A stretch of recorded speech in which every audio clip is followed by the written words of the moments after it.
So now that we have finished day one, let's dive into day two of the upper elementary writing into the day, tap water, bottled water. It's time now to read that next text. So I'll share my screen and pull that up.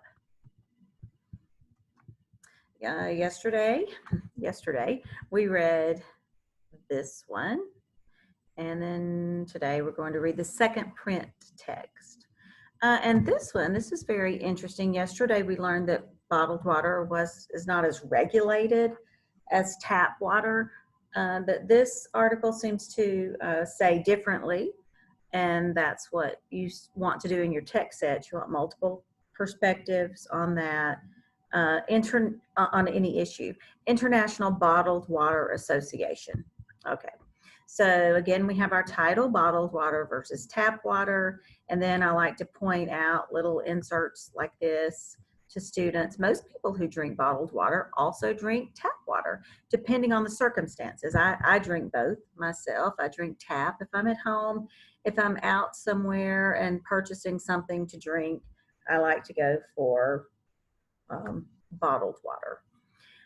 Drinking water, tap filtered or bottled, is important for healthy hydration and plays a vital role in people's lives. Consumers choose bottled water for several reasons, including taste, quality, and convenience. Now, we learned that yesterday too, right? That it's very convenient. A lot of people say it tastes better. So there's some same things that the two articles are saying. Bottled water is also an alternative to less healthy, sugary packaged beverages when consumers want to eliminate or moderate calories, caffeine, sugar, artificial flavors or colors, alcohol, and other ingredients from their diets. And I do, when I'm out, I typically just get bottled water to drink. If I'm at home, I drink tap, but when I'm out, and I do it actually for these reasons. I don't like to drink sugar. I like to eat things with sugar, but I don't like sweet drinks. So water is usually what I get. So then, you could model for your students like I just did, and then you could do like we did yesterday and put students in pairs, and one student read this section and another read the other section. But let's see what those say. Support for public water systems.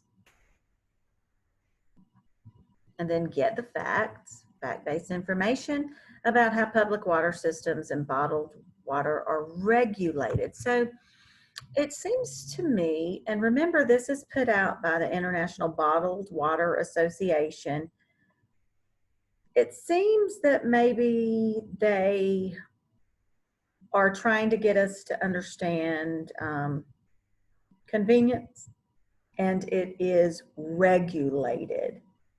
Now, skimming through yesterday, an issue was plastic. Remember plastic in landfills? Let's see if that's an issue here. I can do a skim.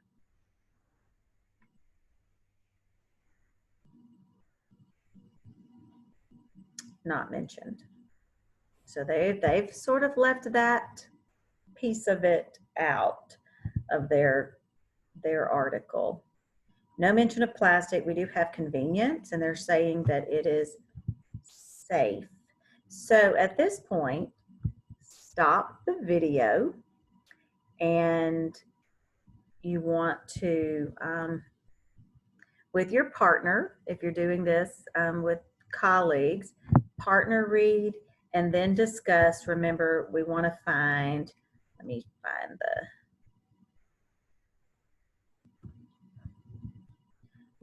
that's the wrong one, sorry. We want to find the main claim and put a star by the most, here it is, the most compelling piece of evidence. So here's the title, main claim, most compelling, it's right up here.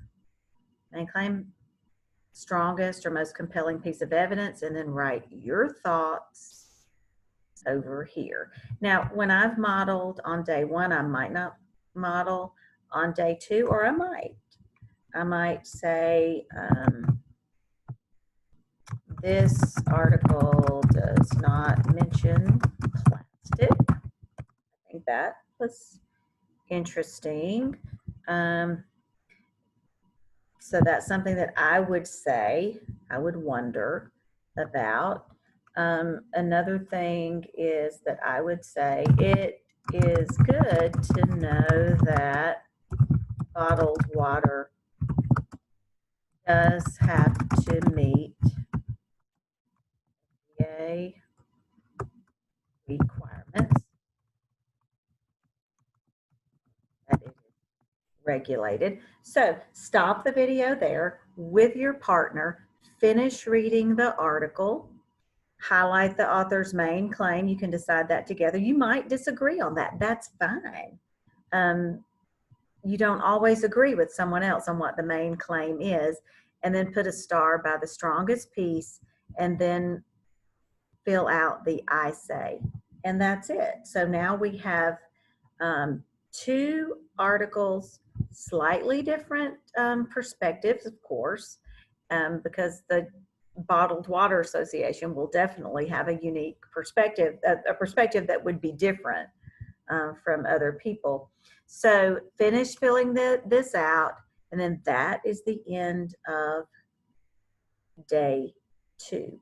In the discussion forum, you will discuss things that you, modifications you think you would need to make for your students. What is your plan for how you would have the students do this? Would you have 2 students typing in the same Google Doc? Would you have all your students typing in the same Google Doc and have their name there?